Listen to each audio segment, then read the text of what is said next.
काल रत्नागिरीमध्ये जो प्रकार घडला तो आपण सगळ्यांनी बघितलाच असेल.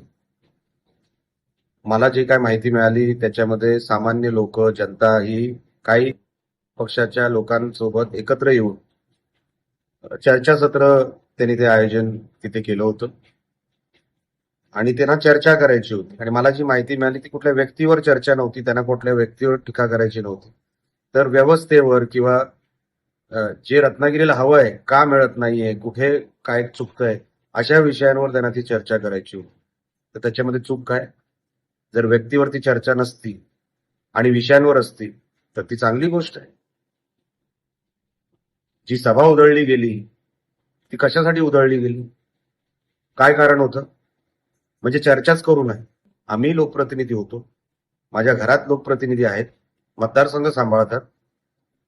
त्यांना कधी असं वाटलं नाही की चर्चाच होऊ नये लोकांची? ही पद्धत कुठली चालू झाली रत्नागिरीमध्ये मला माहित नाही. आपल्याला रत्नागिरीचा बिहार करायचा आहे का 90 सालीचा? हे कधीतरी आपल्याला विचार करणं भाग आहे की नेमकं काय चाललंय. काल काय धक्काबुक्की झाली आणि जे काही लोक जे काही सभा उधळायला गेले होते ना, जी काही लोक गेली होती, मला माहित नाही 40-50 जी काही लोक गेली होती त्याच्यापैकी 70% मुसलमान होते. आणि त्या मुसलमानांपैकी काही लोक नंबरकारी होते. तुम्ही नंबरकारी लोकांना तिकडे जाऊन आंदोलन करता काय म्हणून? तुम्हाला कोणी अधिकार दिला तो? तुम्ही चर्चा करा, काही हरकत नाही. आमच्यासारखा माणूस आला असता तिकडे काल चर्चेला, ते झालं असतं का? पोलिसांनी याच्यावर ऍक्शन घेतली पाहिजे स्वतःहून. ते बिंदास आले, धक्काबुक्की केली, लोकांना धमक्या दिल्या, माईक पकडून पकडून घोषणा देत होते. महामार्गाचा विषय काढला. माझा चॅलेंज आहे महामार्गासाठी. जे काल बोलत होते ना महामार्गाची आम्ही टीका करू का, लावा एकदा गडकरी साहेबांकडे मीटिंग. मलाही बघायचं त्या मीटिंग मध्ये काय होतं ते, आणि कशामुळे फक्त रत्नागिरीचाच पॅच महामार्गाचा झाला नाही ह्याचाही एकदा कधीतरी हिसाब लागला पाहिजे.